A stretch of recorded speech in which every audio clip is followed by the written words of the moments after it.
आणि मी 6 वर्षापूर्वी हा बाग लावलेला आहे। या बागेतून उत्पन्न पूर्णतः 30 लाखाचं झालेलं आहे। त्याच्या गेल्या वर्षीचा हिशोब जर मला 34.5 लाखाचा झालेला आहे आणि वरवर जास्त झाडं चालू होऊ लागलेली आहेत आणि पूर्ण 1200 झाडं ज्यावेळेस चालू होतील त्यावेळेस मी 40 लाखाचं उत्पन्न गाठण्याचा माझा प्रयत्न आहे।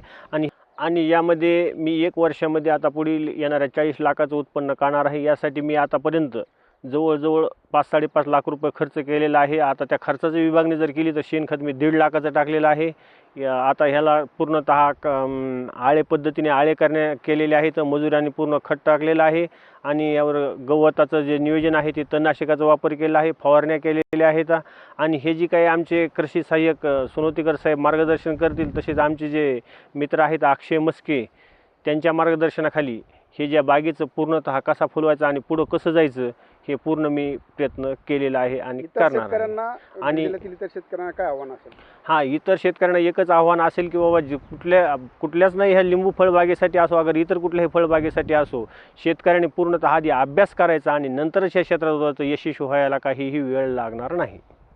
काही शेतकरी म्हणतात शेती परवडत नाही, त्या शेतकऱ्याला एकच आव्हान सांगण्यात येत आहे की बाबा आत्महत्या करण्यासाठी जे आपण प्रवृत्त होतो, आत्महत्या न करता आपण शेतीमध्ये वेगवेगळ्या टेक्निकने त्यावर प्रॅक्टिस करायची आणि प्रॅक्टिस करून प्रयत्नाला यश येत असतं आणि प्रयत्नाला यश येऊन आता मी सांगितल्याप्रमाणे कसं विरुद्ध दिशेने चालायचं, मार्केटचा प्रवाह कसा आहे आणि हवामानाचा कल कसा आहे, या पूर्ण अभ्यास करून आपण जर शेती केली तर 100% यशस्वीने यश पूर्ण शिखर प्राप्त करू शकतो।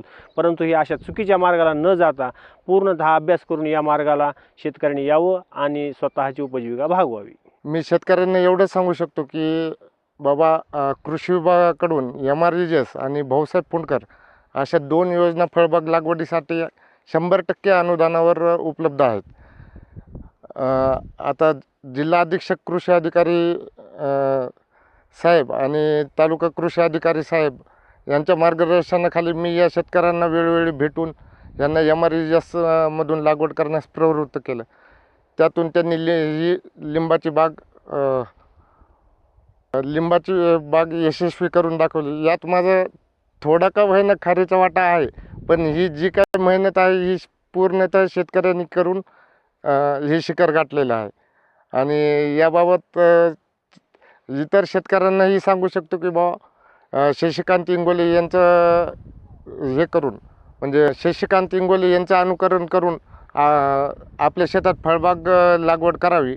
आणि वेळोवेळी कृषी विभाग तर त्यांना मार्गदर्शनाला आहेच, पण त्यांनी स्वतः फळबागेचा मार्ग धरून आपल्या शेतातून लाखो रुपयांचं उत्पन्न घ्यावं, असं मी शेतकऱ्यांना आवाहन करतो।